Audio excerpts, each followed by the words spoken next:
diversity and artistic unity. That's the heart of it, and it's an amazing statement. It sounds very modern.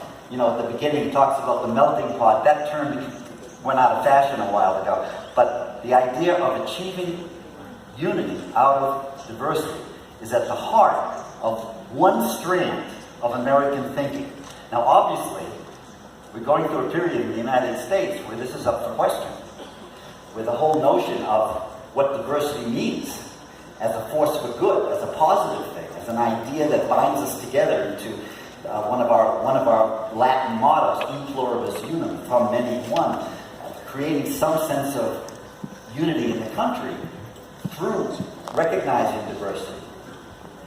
That I would have thought 5 years ago that was more accepted, and apparently it is today in the United States. This is still a battle. This is still a battle we're fighting, and this is one important strand of that.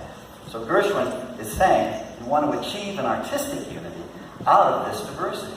New York is a melting pot, meeting place, a rendezvous of the nations, and so on.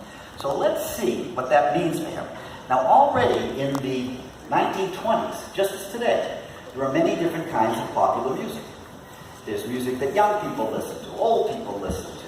There's music Hispanics listen to, black people listen to, white people listen to. There's just a large country music. There's a large range of popular music. Which one is America's popular music? Gershwin would say, all of them. They're all American popular music. And so what he did was he went to a number of these styles that already existed, but were listened to by very different people. So in those days, the blues, which is now very popular, you can go to Japan and walk into the House of Blues and hear the blues. But back in the 1920s, the blues was only recorded and sold as records and listened to in African American neighborhoods.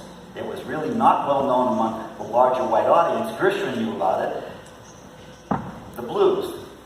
Latin music, I'll get to that. Ragtime, which was the only style that did in fact appeal to both black and white. And the Broadway ballad, the new love songs that were being written by him and Jerome Kern and Richard Rodgers and Irving Berlin. This new style of love song that was coming in, that was mostly listened to by upper middle class white audiences that had the money to go to Broadway. So these are four separate styles of music that existed separately, different audiences.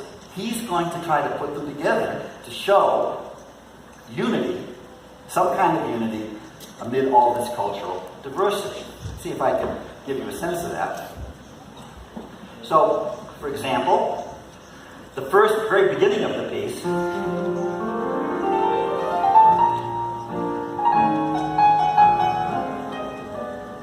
that's the blues section, and you'll hear that a few times. You'll hear that blues number a few times.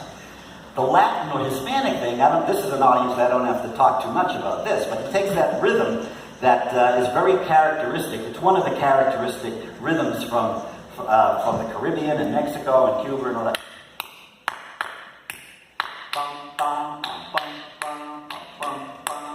Long, long, short, long, long, short. And in Rhapsody in Blue,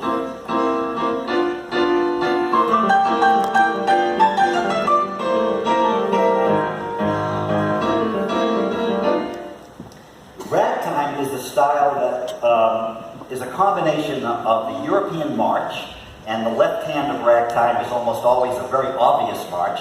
Here's not by Gershwin, a ragtime left hand.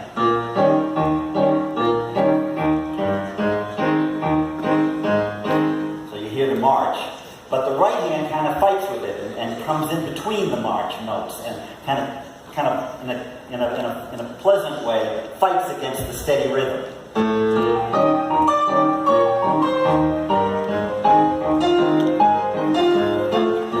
This is Europe. This is Africa.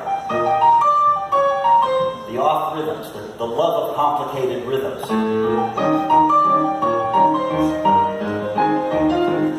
In Rhapsody in Blue, here's the ragtime thing. Hear the march, huh?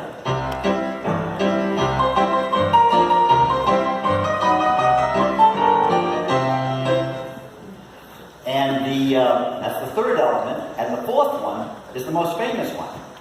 United Airlines, paid $500,000 to use the love song. It's the famous melody from